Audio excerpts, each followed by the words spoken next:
لسرا سپیسر اوباما گوتارک پشکشی 24 اندام لشکری امریکی کرن کو یدبونه حوالاتین امریکی. جه هموی گرنگتر بو حوالاتی نوین امریکا شانازی خدمتی بکم وکا قمانداری لشکری.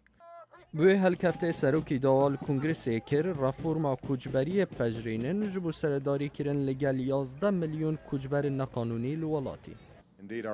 دراستی دا امکاری برپرسیار لسر آسی فدرالی نکین دی درگهی نبرپرسیاری جکسین دی رفا بتن اوه بو نمونه هولن داوین ریزۆنا ودگرتن ین گفه جناف برنا بیروکه بنماین دادوریه دیکتن اوین امریکی شانازی پیدکین. هر وصا باوریاد نفبرا پولیس و جواکن واندا کو گل گرینگنج سلامتی مرا. برنویس قانون یا جوات سناتوران هجما 107 کو دیمور کم آمریکا دیه با ولایت امه با چاره سرکردن کشه که کب من ادرس کریه.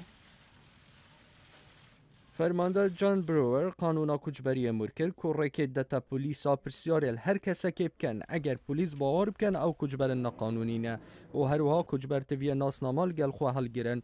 قانون دانر ریزۆنا راسل پیرس دبیجید او قانون تندترین قانونا کوچبری الولاتی.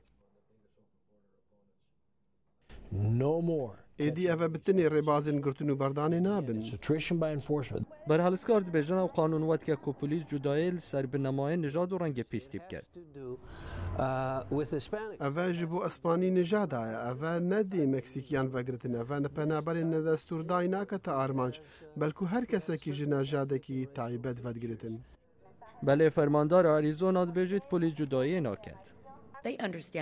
او زانن کار وان چیه؟ وان سین داخاری او زانن فرق جداهی نژادی نه قانونیه.